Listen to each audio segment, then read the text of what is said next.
It was a quiet night in the small town of Brookside. The streets were empty, except for the soft hum of streetlights flickering over the sidewalks.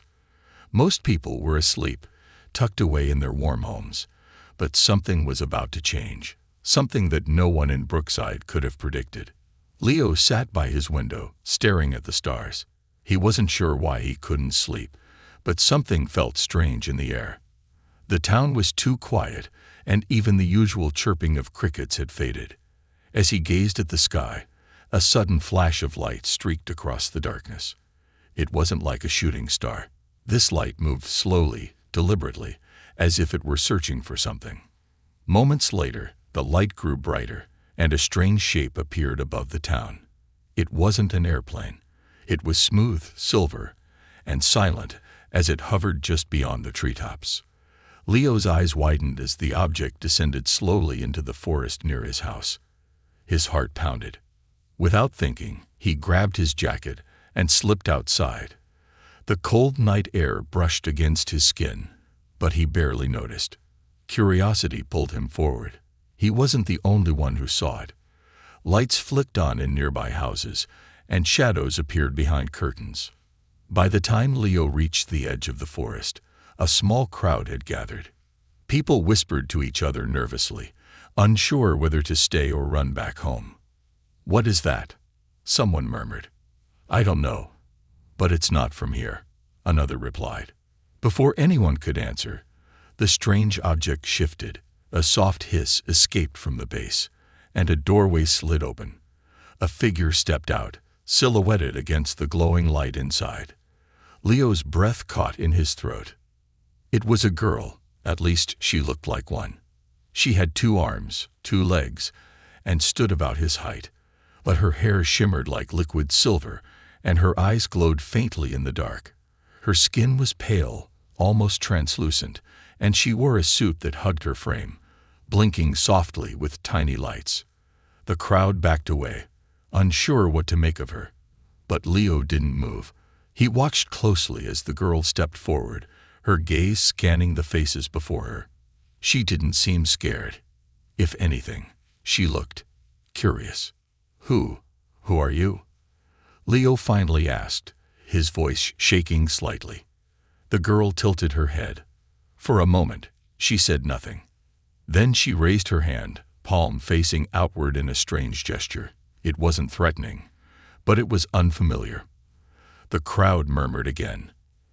"I am Ziri," she said at last. Her voice was soft but clear, and although her accent was strange, every word was understandable. Leo glanced around. People exchanged nervous glances, unsure how to respond. "Where are you from?"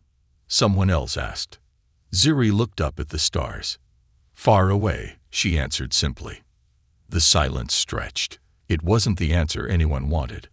The mayor, an older man with a heavy coat, stepped forward cautiously. "Are you dangerous?" he asked, his voice low and firm. Ziri lowered her hand and shook her head. "No." "Then why are you here?" Leo pressed, taking a step closer. His curiosity outweighed his fear now. Ziri's glowing eyes met his.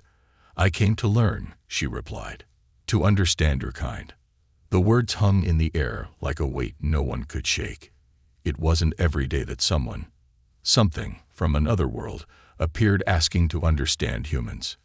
The mayor exchanged a quick glance with the local sheriff, who had arrived quietly during the conversation. "Understand us," the sheriff repeated. "Why?" Ziri hesitated, as if she wasn't sure how much to say. "My people have watched from afar," she began carefully. "We have seen what you build, how you live, and how you fight. We do not understand you." Leo frowned. "You don't understand us." Ziri nodded. "Your emotions, your choices, they confuse us." The crowd murmured again. Some people were intrigued. Others looked uncomfortable. The sheriff's eyes narrowed. "And if you don't understand us, what then?" "I will try," Ziri answered. There was something in her tone, something sincere and honest. For a moment, no one spoke. Leo could feel the tension in the air, thick and heavy.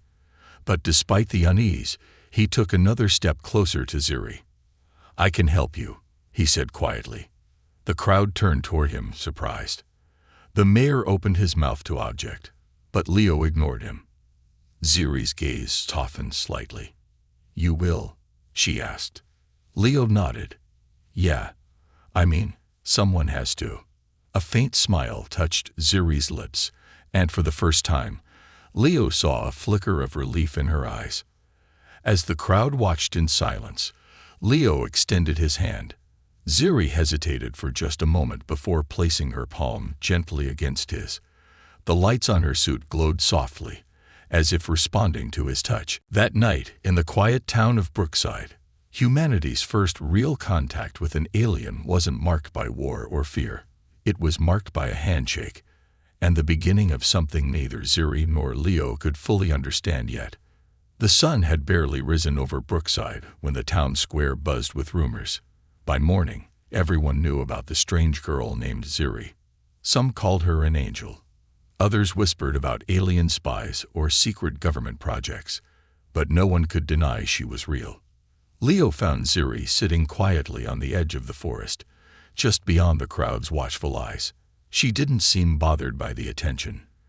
Instead, she stared at the town with curious fascination, as if every brick and street lamp held some hidden meaning.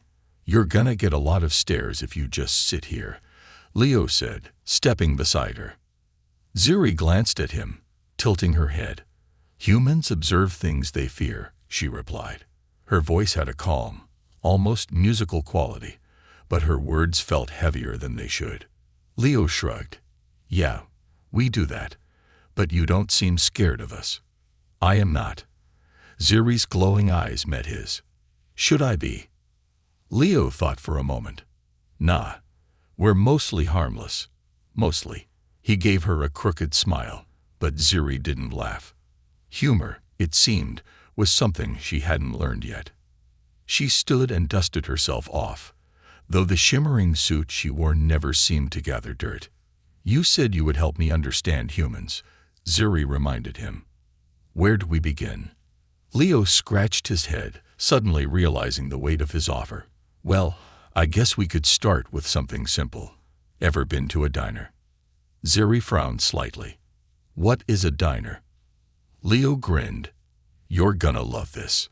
The old diner sat at the corner of Main Street, its neon sign flickering even in daylight. It was the kind of place where the smell of coffee and pancakes lingered in the air long after breakfast. Leo pushed open the door, and the bell above jingled softly. Heads turned instantly. Conversation stopped. Ziri followed him inside, her silver hair catching the light like strands of liquid metal. She didn't seem to notice, or care, that every eye was on her. An older waitress, Betty, stood behind the counter, her hands frozen mid-wipe on a glass. "Leo, you, brought a friend?" she asked, eyes flicking nervously to Ziri. Leo nodded. "Yeah. This is Ziri. She's new." "To town?" Betty asked skeptically. "To Earth," Leo answered with a smirk. A few chuckles broke the tension, though they were uneasy ones. Betty gave Ziri a long look, then sighed and motioned to an empty booth. "Well, new or not, everyone's gotta eat. Take a seat." Leo slid into the booth, and Ziri sat across from him, mimicking his posture almost exactly. Her glowing eyes scanned the laminated menu, but her expression remained blank. "You eat, right?" Leo asked, noticing her confusion. "I absorb nutrients," Ziri replied, "but not in the same way you do." Leo raised an eyebrow. "So, pancakes or no pancakes?" Ziri considered the question carefully, as if it carried the weight of the universe. "Pancakes," she decided at last. Betty returned with 2 plates, stacking golden pancakes high with syrup. Ziri stared at the plate for a long moment, then carefully picked up the fork. She held it awkwardly, as if she'd only ever seen one in pictures. Leo leaned forward, whispering, "You stab it. Like this." Ziri imitated him, managing to spear a piece of pancake. She chewed thoughtfully, her glowing eyes narrowing slightly. "It is unpleasant, she admitted. Leo laughed. You sound like a robot. I am not a machine, Ziri replied flatly. The door chimed again, and Sheriff Dalton stepped inside, his hat low over his eyes. His gaze immediately locked onto Ziri. Well, well, he muttered, walking over to their booth. Leo, you sure know how to pick company. Leo tensed. She's not causing any trouble. Dalton folded his arms, glancing at Ziri. You staying long? I do not know, Ziri answered simply. The sheriff watched her carefully, then leaned in slightly. Let me give you some advice, miss. People here don't take well to things they don't understand. You're unusual, and unusual draws attention. Not all of it's good. Ziri met his gaze calmly. Fear of the unknown is a weakness of many species, she replied. Dalton blinked, clearly not expecting such a response. Yeah, well, just stay out of trouble.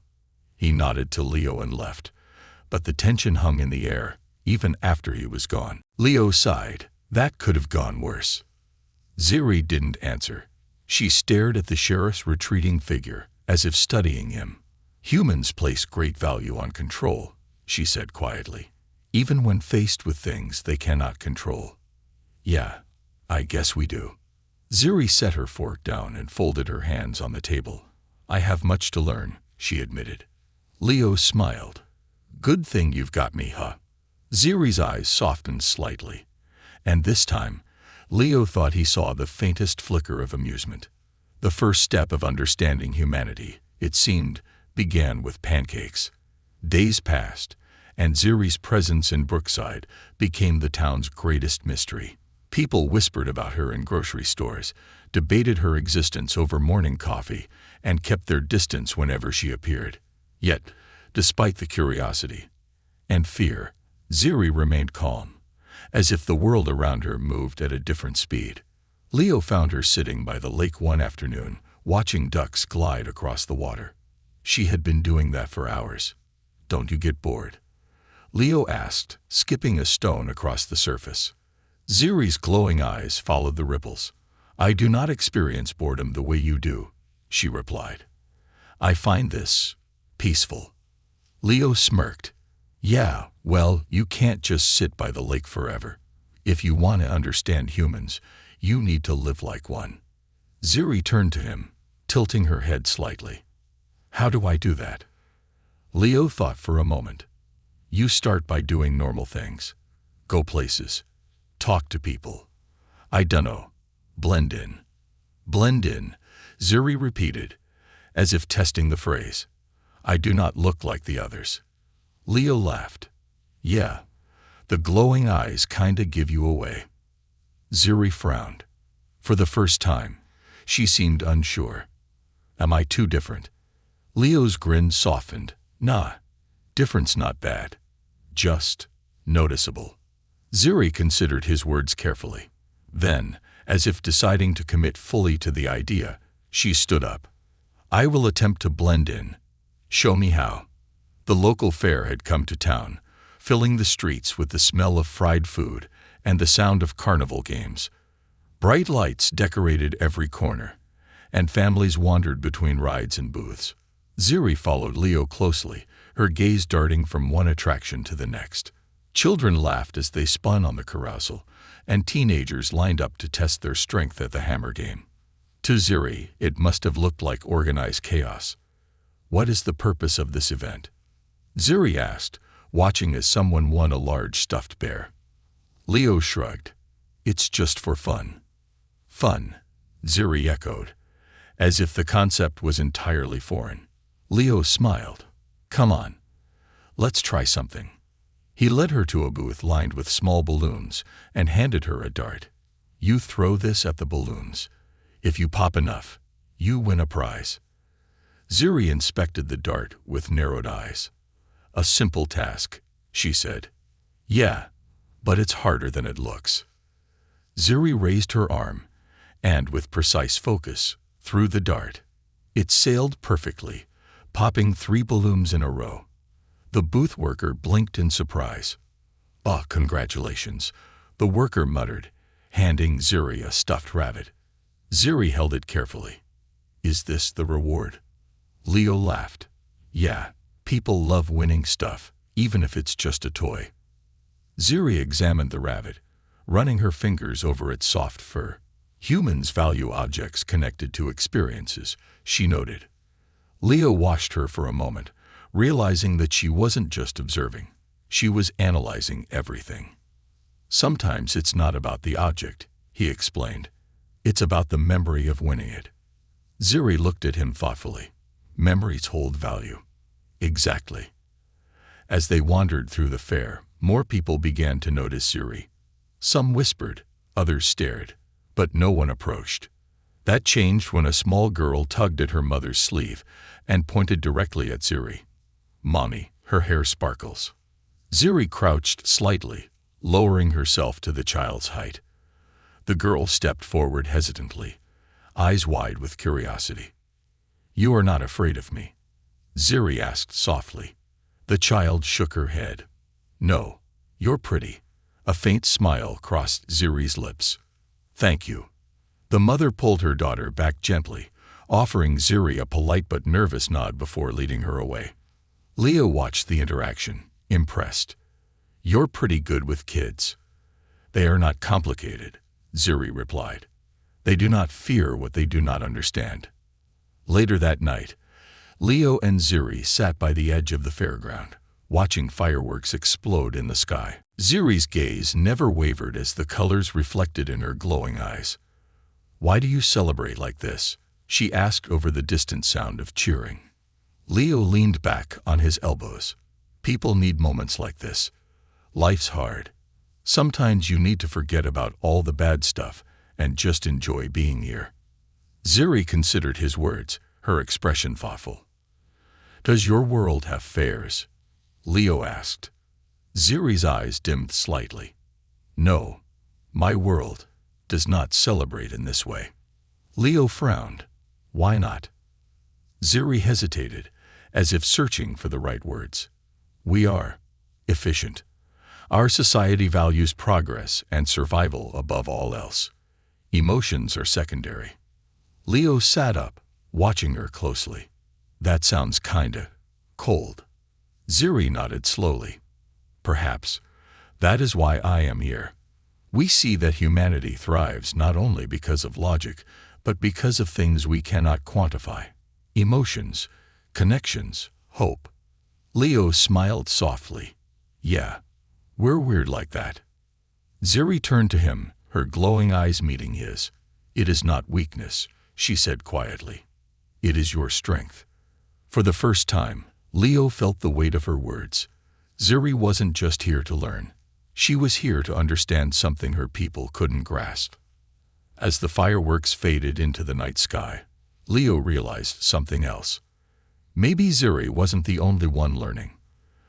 The next morning, the fairgrounds were empty, but Leo found Zuri standing beneath the Ferris wheel, staring up at its still frame. Her silver hair shimmered faintly in the early light, and her glowing eyes reflected the pale sky. You're up early, Leo said, stepping beside her. I did not sleep, Zuri replied. I was thinking. Leo raised an eyebrow. About what? Zuri's gaze didn't leave the Ferris wheel.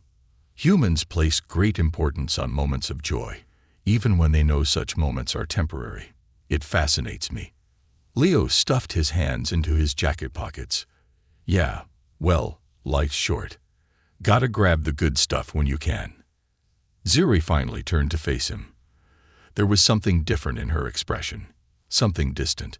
My people do not understand this concept. To us, time is not seen as fleeting. It is measured, calculated.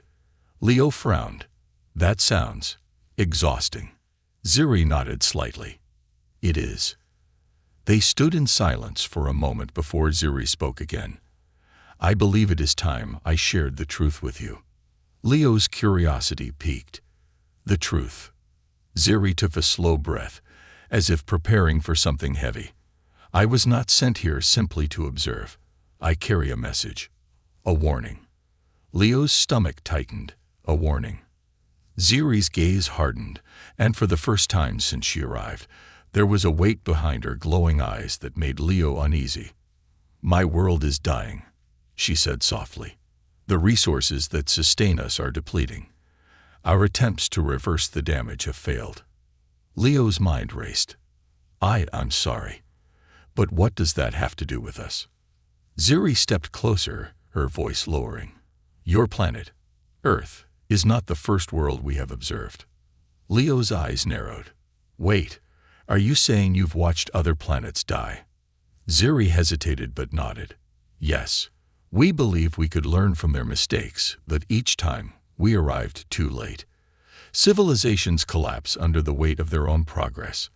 They push too far, too fast, and the balance shifts. Resources dwindle, conflicts rise, and eventually, extinction follows." Leo exhaled slowly, trying to process her words. "Earth," Ziri continued, "is approaching that threshold." The weight of her statement settled heavily between them. Leo's mind reeled. "You're saying humanity is on the brink of what? Collapse?" Ziri's eyes softened. "Not yet, but the patterns are forming. We have seen them before." Leo's pulse quickened. "Then why are you telling me this now? Why not warn the whole world?" Ziri glanced at the town in the distance. "Because humanity's strength lies not in governments or leaders, but in individuals. Change begins with those who understand what is at stake." Leo rubbed the back of his neck, overwhelmed. "I'm just a guy from a small town.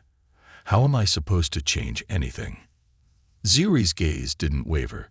Small actions ripple outward. "You have already begun to understand me, despite the differences between us.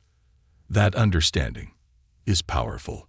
Leo shifted uncomfortably. "I don't know if that's enough." Ziri stepped closer, her glowing eyes locking onto his. "It is more than you realize." Later that day, Leo brought Ziri to his grandfather's old workshop, tucked away behind their house.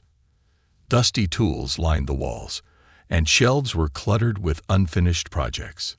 Leo grabbed a chair, wiping it down. "This place hasn't been used in years, but we can talk here without anyone listening in." Ziri walked slowly around the room, her fingers brushing lightly against the worn workbench. "Your family values creation," she observed. Leo shrugged. "Yeah, my grandpa was an inventor. He always believed humans could fix anything if they tried hard enough." Ziri smiled faintly. Perhaps he was right. Leo leaned against the bench. "So, what now? You've warned me. What's the next step?" Ziri hesitated, as if unsure how to continue. "I need your help," she said at last. Leo blinked. "My help? With what?"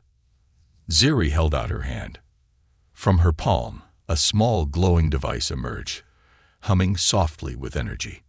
It looked alien, sleek and smooth, with no visible seams. "This contains knowledge from my world," Ziri explained.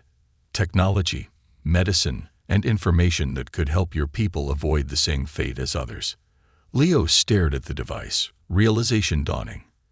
"You're giving this to me?" Ziri nodded. "It must be shared carefully. If revealed too quickly, it could lead to imbalance." Leo swallowed hard. "You trust me with this?" Ziri's eyes softened. "I trust your heart." Leo took the device cautiously, feeling the strange warmth it emitted. He didn't know why, but holding it felt important. "What happens if people don't listen?" Leo asked quietly. Ziri's expression darkened. "Then humanity will face the same fate as those before them."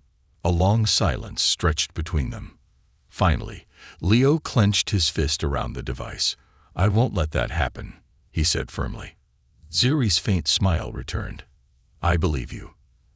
As they left the workshop, Leo realized something. Ziri hadn't just come to warn humanity.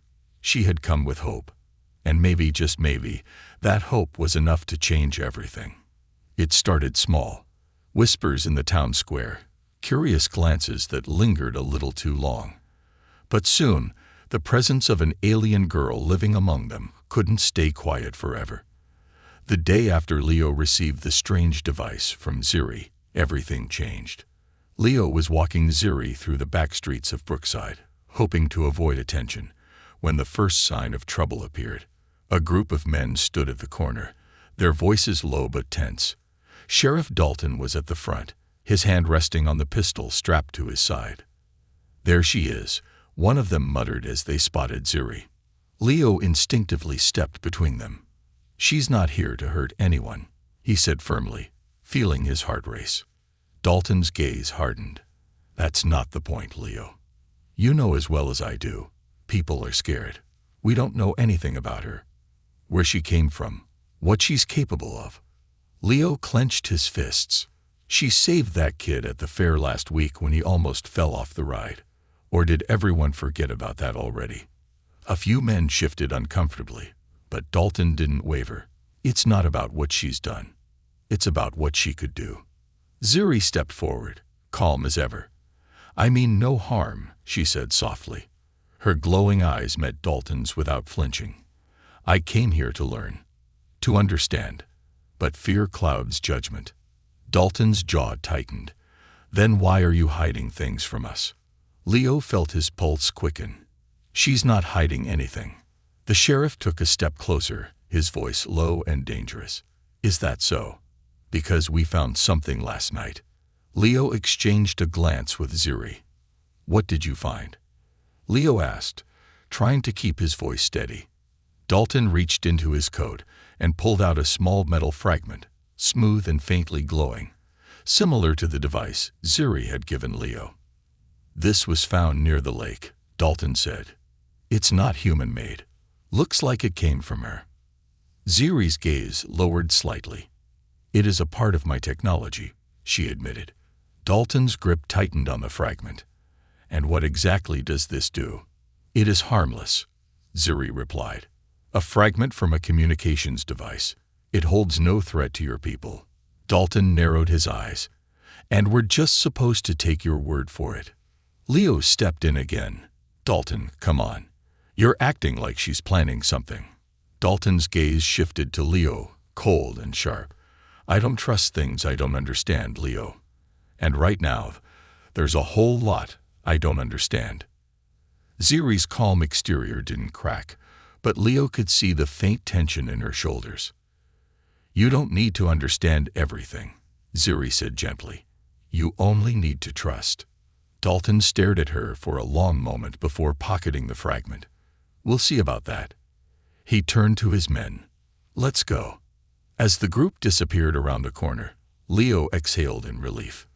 "That could have gone worse," he muttered. "It is only beginning," Ziri said softly. Leo frowned. "What do you mean?"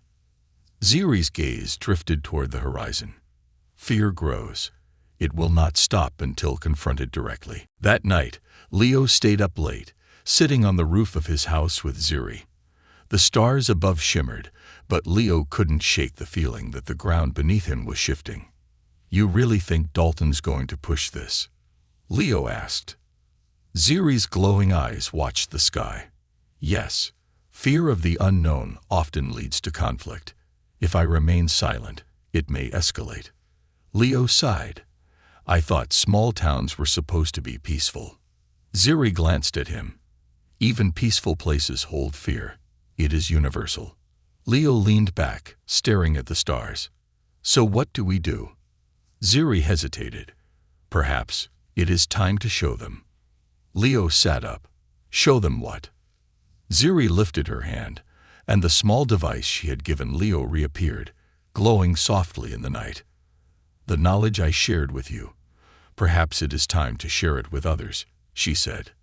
Leo frowned. "Are you sure? What if they panic?" Ziri's gaze softened.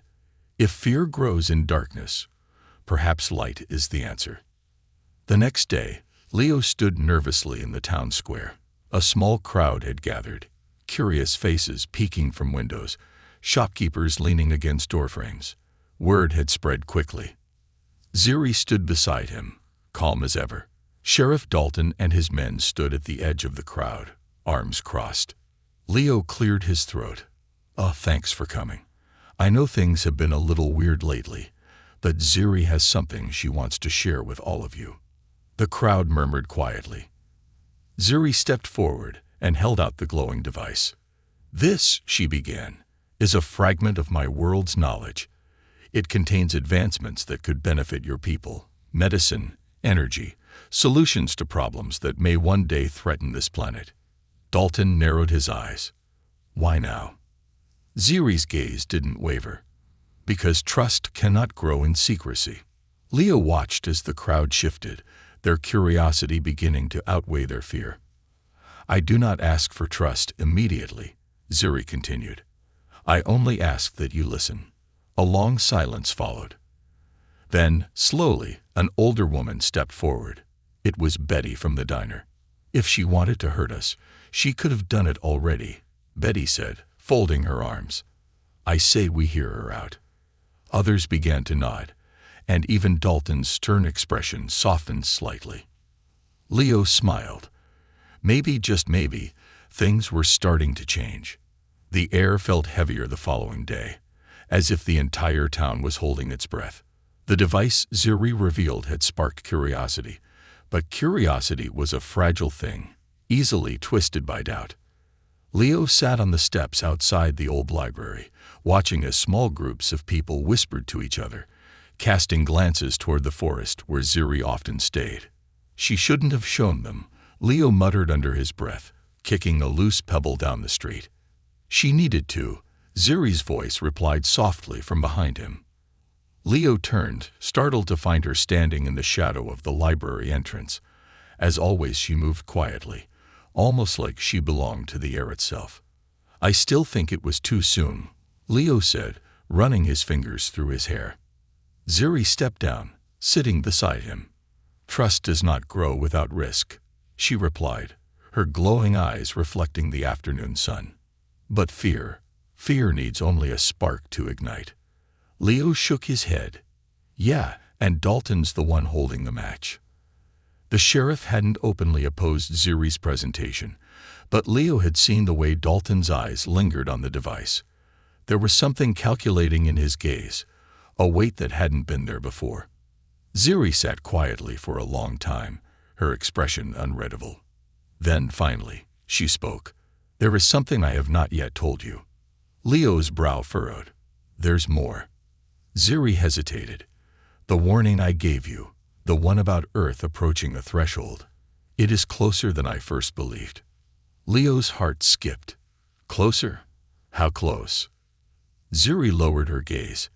"Decades, perhaps less. The signs are already forming. Division, environmental decay, conflict. It is a pattern my people have observed many times before." Leo stared out at the quiet town. It didn't seem possible. Brookside was peaceful, small, untouched by the chaos of larger cities. But maybe that was the problem. Maybe the danger was hidden beneath the surface, waiting to rise. "You said your people saw this happen to other worlds," Leo said, turning back to her. "What did they do?" Ziri's eyes dimmed slightly. "They watched." Leo blinked. "That's it. They just let it happen." Ziri's shoulders tensed. "Intervention is rare. It is not our way to interfere with the course of other civilizations." Leo stood up, pacing in frustration. "So you're telling me all those other worlds, you could have helped them, and you didn't?" Ziri's gaze followed him. "There were attempts, but the results were often disastrous." Leo stopped, his hands clenched at his sides. "And you're telling me you're risking that here?" Ziri stood slowly, stepping closer. "Yes, because humanity is different." Leo's anger faltered. "Why? What makes us different?" Ziri's eyes softened, and for a moment, she looked almost hopeful. "You fight, even when the odds are against you. My people observe, but we do not act. Humans act, even when it may cost them everything." Leo let out a breath he hadn't realized he was holding. "That's not always a good thing," he muttered. Ziri smiled faintly. "But it is what makes you unique." Later that night, Leo and Ziri sat by the lake, the same place where they first met. The moon hummed low, and the town lights shimmered faintly in the distance. Ziri held the small device in her hand, turning it over carefully. If the knowledge within this falls into the wrong hands, it could accelerate the very collapse I hope to prevent, she admitted quietly. Leo watched the reflection of the stars ripple on the water. So why give it to me? Ziri's glowing eyes met his. Because I trust you to protect it. Leo swallowed hard. That's a lot of responsibility for one guy. You are not alone, Ziri said softly. Others will stand with you. As if on cue, footsteps echoed behind them. Leo turned to see Sheriff Dalton approaching, his hat low over his eyes. We need to talk, Dalton said, stopping a few feet away. Leo tensed, but Ziri remained calm. Dalton exhaled slowly, rubbing the back of his neck. Look, I still don't trust all of this. But I also know fear can make people do stupid things. Leo raised an eyebrow. And you're just realizing that now. Dalton shot him a look but let it slide. Some folks in town, they're starting to panic. Rumors are spreading that he motioned toward Ziri, is hiding something bigger. Ziri stepped forward. I have hidden nothing. Dalton's gaze hardened. Maybe. But that doesn't mean people won't convince themselves otherwise. Leo's heart sank. So what do we do? Dalton crossed his arms. You keep that device away from anyone who comes looking. And if anyone asks, you don't know a thing. Leo's eyes narrowed. You're helping us now. Dalton glanced at Ziri for a long moment, then sighed. I don't know what's coming, but if she's telling the truth, I'd rather not end up on the wrong side of history. Leo exchanged a glance with Ziri, and for the first time since her arrival, he felt like maybe, just maybe, the town had a chance. The next day, Leo walked through Brookside with Ziri at his side, and for the first time, the stairs felt different. There was still fear, but mixed with it was curiosity and hope. Ziri's words echoed in Leo's mind as they passed by the fairgrounds, where children laughed and played beneath the rising sun. Humanity's strength lies not in avoiding conflict, but in rising from it. Maybe Earth wasn't doomed. Maybe this time, things could be different. And maybe, just maybe, an alien girl's trust in humanity would be the spark that changed everything. The morning was colder than usual, and Brookside felt eerily quiet. The fairground ride sat still, the hum of life in the small town reduced to the occasional bark of a dog or the rustling of leaves. The sky was pale, the clouds heavy with the promise of rain. Leo tightened his jacket as he walked toward the forest, Ziri's glowing silhouette barely visible beneath the fading canopy of trees. She had been spending more time there, watching, thinking, preparing. Hey, Leo called softly as he approached. Ziri turned, her glowing eyes meeting his. Good morning. Leo sat on a fallen log nearby, his breath forming faint clouds in the chilly air.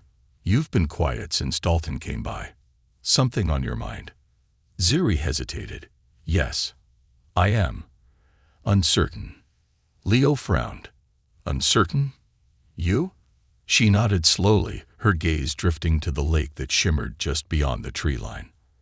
I have warned you, Leo. I have given you the device, and yet, I do not know if it will be enough. Leo leaned forward, resting his elbows on his knees.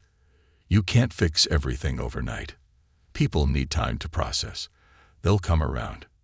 Ziri's expression remained unreadable. I am not sure time is a luxury humanity still possesses. The weight of her words pressed heavily against Leo's chest. He had heard it before, the idea that Earth's future was uncertain, teetering on the edge of something irreversible. But hearing it from Ziri, someone who had seen this pattern play out on other worlds, made it feel more real. Still, he wasn't ready to give up. Leo glanced at her, forcing a small smile. You know, for someone who doesn't sleep, you sure worry a lot.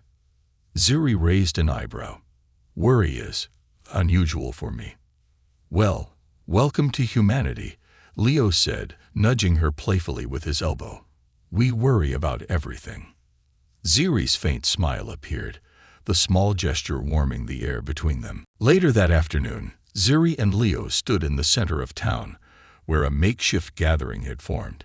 Betty from the diner passed out warm drinks, and the mayor spoke quietly with Sheriff Dalton near the statue in the square. People were cautious, but there was less fear in their eyes now. Zuri addressed the crowd, her voice calm but firm. "My people have long observed worlds like yours," she began, her glowing eyes scanning the faces before her. "We have seen many civilizations rise and fall. Humanity stands at a crossroads, but I believe your kind has the strength to take a different path." A murmur ran through the crowd. "I offer knowledge," Zuri continued, holding out the small glowing device. "Technology that could solve many of the challenges you face, but it is not technology alone that will save your world." She looked directly at Leo, her gaze lingering before returning to the crowd. "It is understanding, empathy, connection. Humanity's strength lies in its ability to rise together." Leo watched as the crowd shifted. Some people nodded, others whispered, but the energy felt hopeful. Betty was the first to step forward, her warm smile unwavering. "I've been around long enough to know when someone's telling the truth," she said. "I say we listen." Others began to nod, even Dalton, who gave a begrudging shrug. "I still don't fully trust it," Dalton muttered, crossing his arms.